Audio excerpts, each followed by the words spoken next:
Hit that Cash App, like button, share this video. Let's get this show started. Yeah, I'm about to take off to work. My son about to take off to college. So, he still got to straighten up some of them classes. This is the second week. I was trying to tell him. So, hey, I stay out here in California, gerrymandering. We really never even think about it. We really never took high sight of this ever since all the states then turned red. And then when we did have hindsight of the gerrymandering on the news, it wasn't fully like explained and broken down for us. Every 10 years when the census of something changes and things like that go on, a redistricting process. And what the abruption is, I think the Dems had already used a redistrict. So let's see what's really cracking with it. All right, first we're going to start off with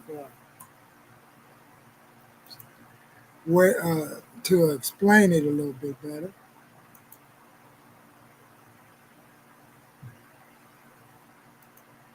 Explain.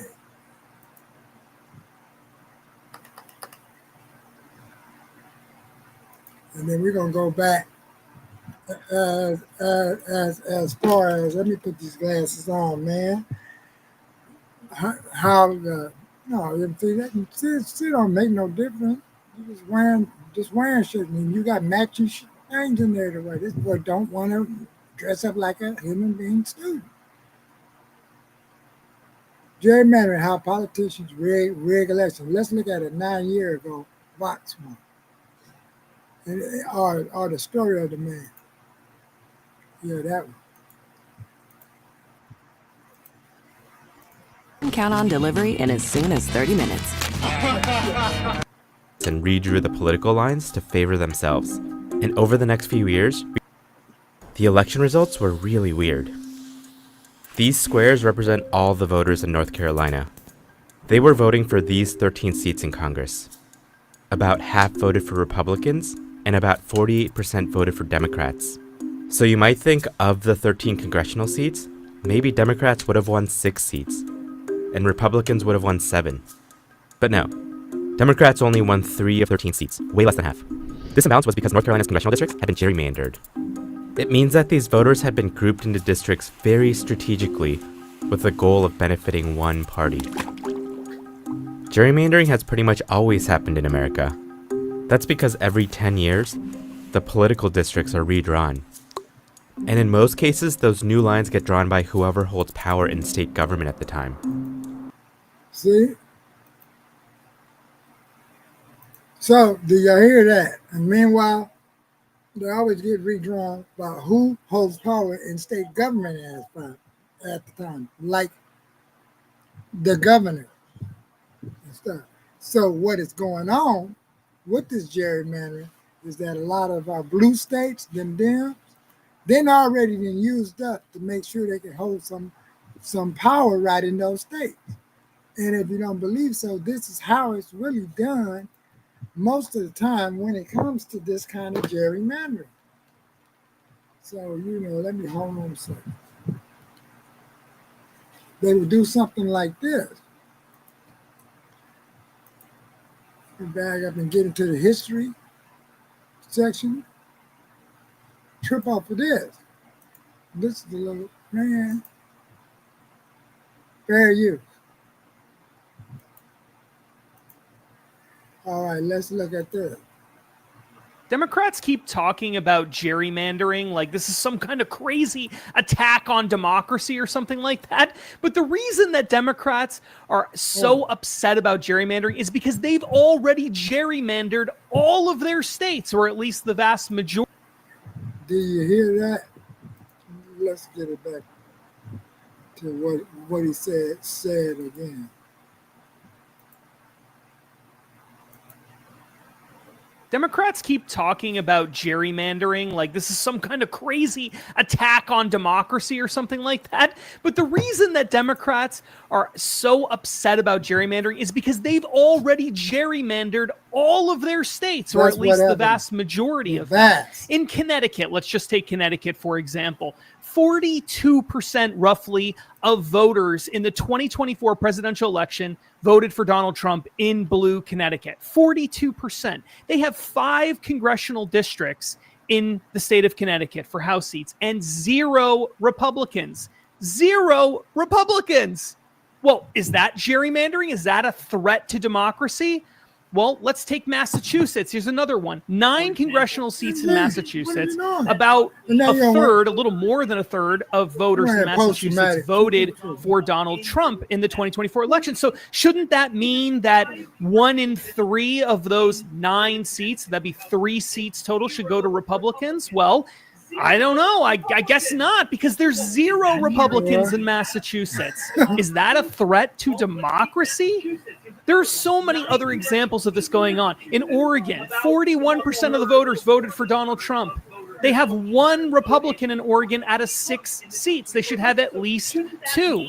Illinois, 17 seats in Illinois, and yet only 3 of those 17 seats belong to Republicans, despite the fact that 43.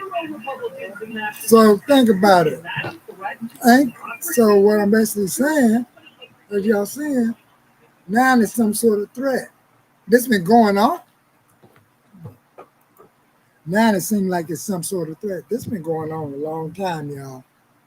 And now, but when it's a threat to some sort of democracy, and we got social media and all of this pushback to their party, they didn't put some she-wolves out there and some oligarchs and all of this out there, and then they marched all over the weekend, the $1 billion tax, but yet a lot of their wallets and pocketbooks are stuffed.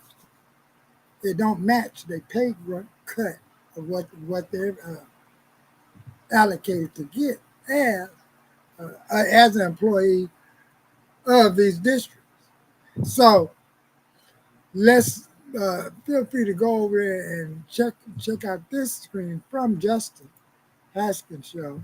And then he has some good content of his show.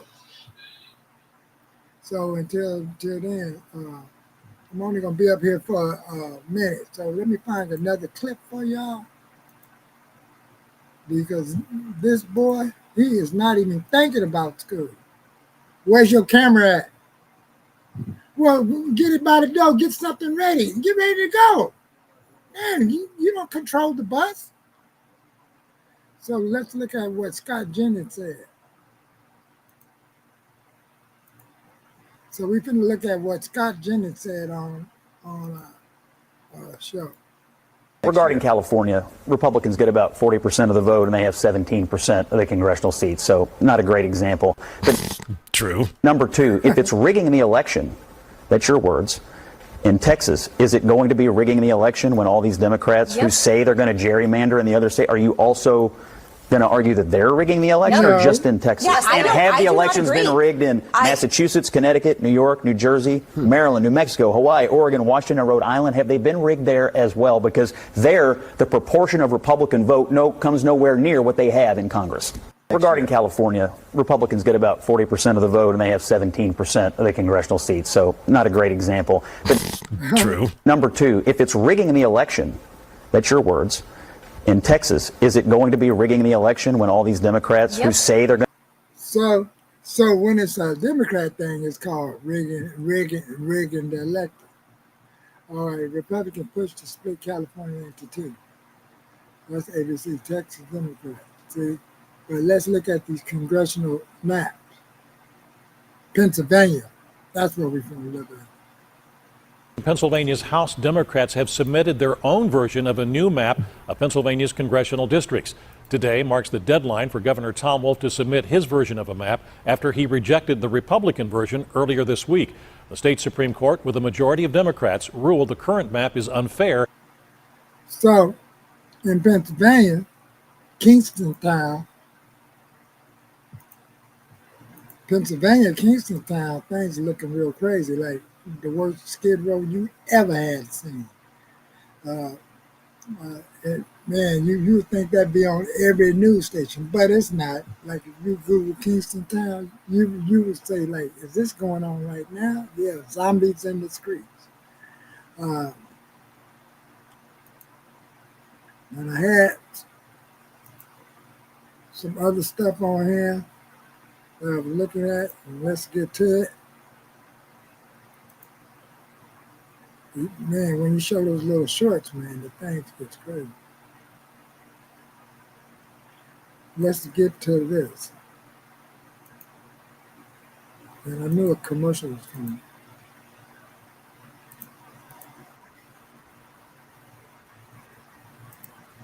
All right, so the gerrymandering, the Democrats have been doing gerrymandering for a long time, and the Republicans. But I never heard pushback like this before. So let's check it out. People use AI. House Speaker Kevin McCarthy. Welcome, Mr. Speaker. I wonder if Ms. Jones from the great state of Texas knows what Democrats have done in the past in Illinois, California, other blue states where they draw lines to get rid of even moderate Republicans. I mean, you're from California. I mean, they would do whatever they need to do to get rid of Republicans in California. You're right, Trey. And had she studied this issue at all, she would have gone to Illinois, not to join this Pritzker governor, but to protest. Because one thing about California, they want to keep things blue. Got to. Because, man, we got so many, we probably got more nonprofits and programs than any other state in the union. And then, man, that's just saying it's a lot of hands in the cookie jar. Because when you come up with legislation and things to help out the community at hand, you already see that we have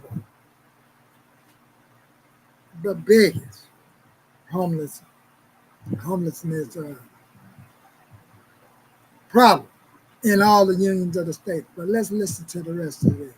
Because gerrymandering, every 10 years, the Census Bureau does something. And whereas President Trump gets 44% of the vote in Illinois, but the Democrats make up more than 83% of all the seats. Because under Pritzker, he gerrymandered and split all the Republican seats to take the core value just for the Democrats. And what you really have to get to the core of this argument, think of the three major governors who are complaining: California, Illinois, and New York. Now let's look at their history. They're all Democrat governors who dream of running for president and are trying to appease the Democratic extreme base. Here you go with New York. Democrats are complaining that you can't draw lines mid-term, meaning outside of when the census has gone. Do you know New York actually did this last term in between? The Democrats championed it. Hakeem Jeffries, he made the argument. He said it was because we wanted to win the House. But I didn't see the Republicans in New York running away. Pritzker in Illinois gerrymandered it where he took more than half of any ability for Republicans to have. Now, California, Gavin Newsom has the most hypocrisy of them all. Because, Trey, you're a man of the law. Do you know the state constitution in California? Hiram Johnson allows people to have amendments. So they have propositions on the ballot. The people. Do y'all hear that? Yep. And we always seem to have some kind of proposal, amendment, something, re-voting block,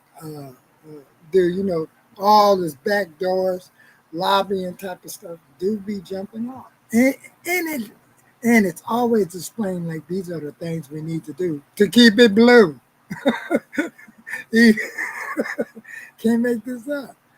Because, like I said, we got probably the most nonprofits and programs and things that are aimed to push certain agenda.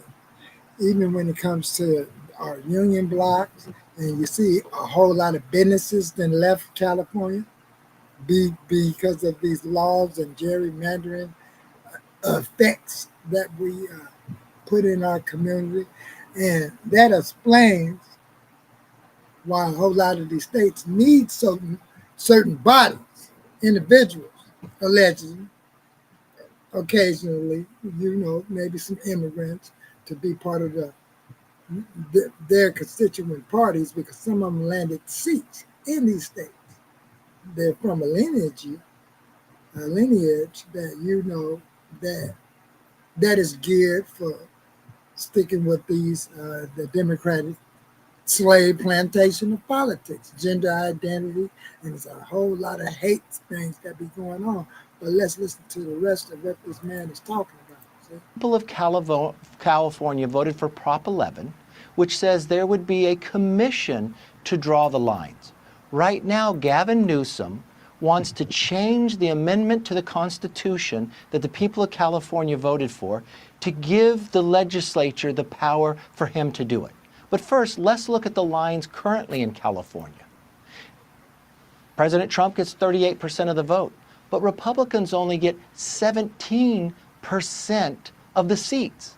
Now, you can't compare all these states equal because California has 52 congressional seats.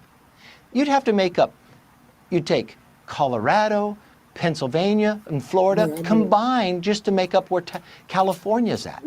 But he's already drawn the seats in gerrymandered people, but now he wants to go so far as to change the Constitution. Why?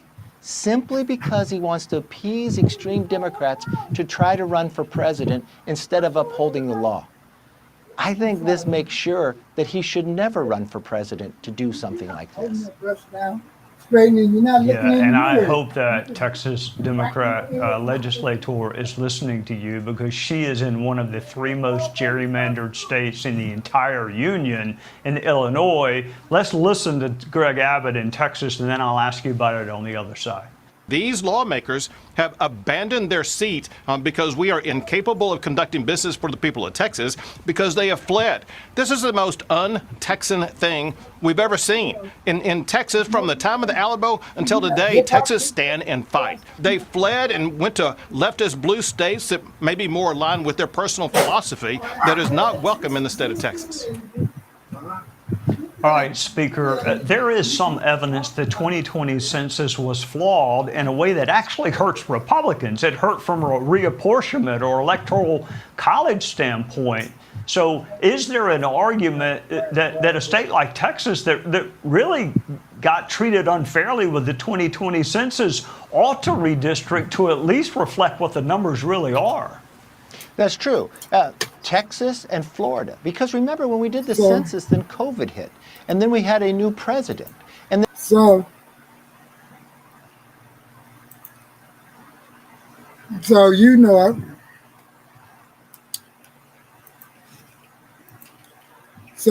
I had some interruptions, and feel free to go over there and check out that cast because, man, a lot of these Democrats did their gerrymandering, and they had already changed some of these seats. But like what the guy was saying, they would come up with legislations or something, or a midterm vote to install something to still keep the powers at bay in our cities, counties, and local state government. That's what this is. That's what the framework is. So it's not like he has most of these state legislators have their constituents, their voters' hearts at hand. They have their interests at hand, and then they're gonna use it by any means necessary to keep the powers at bay still stricken within these counties. So if they move the maps towards most of the individuals that they occasionally may think that's still voting in their favor, then it's a lot of rigging going on. And then so with the eruption of the news media, and we already see that most of it is controlled by a certain agenda, it's going to look like that the right didn't wait their fair time and their fair turn when, in all nationality, they did wait. They allowed all of the Democrats to do all the redistricting over and over again. So now their time is up and it's so much up that when it comes to the next presidential election, I guarantee you that they're not going. They can't change that. So they may have to go through this again, like in the video I put up here earlier. This one right here. So with Homeboy in it. Yeah. Fair use. Let me play it one more again. Because they're gonna make it look like it's something new. They're gonna make it look like it's something new, but watch. Democrats keep talking about gerrymandering like this is some kind of crazy attack on democracy or something like that. But the reason that Democrats are so upset about gerrymandering is because they've already gerrymandered all of their states, or at least the vast majority of them. In Connecticut, let's just take Connecticut, for example, 42% roughly of voters in the 2024 presidential election voted for Donald Trump in blue Connecticut. 42%. They have 5 congressional districts in the state of Connecticut for House seats and 0 Republicans. 0 Republicans. Well, is that gerrymandering? Is that a threat to democracy? Well, let's take Massachusetts. Here's another one. 9 congressional seats in Massachusetts. About a third, a little more than a third of voters in Massachusetts voted for Donald Trump in the 2024 election. So shouldn't that mean that 1 in 3 of those 9 seats, that'd be 3 seats total, should go to Republicans? Well, I don't know. I guess not, because there's 0 Republicans in Massachusetts. Is that a threat to democracy? See? There are so many other examples of this going on. In Oregon, 41% of the voters voted for Donald Trump. They have 1 Republican in Oregon out of 6 seats. They should have at least. So is that rigging? See, think about it. So, in other words, the people have spoken, but they want to paint it as it's a threat to democracy. No, because now they know they will have the original seats because the voters in those states of every 10 years is showing you what they want. At least 2. Illinois, 17 seats in Illinois, and yet only 3 of those 17 seats belong to Republicans, despite the fact that 43.5% of the voters in 2024 voted for Donald Trump.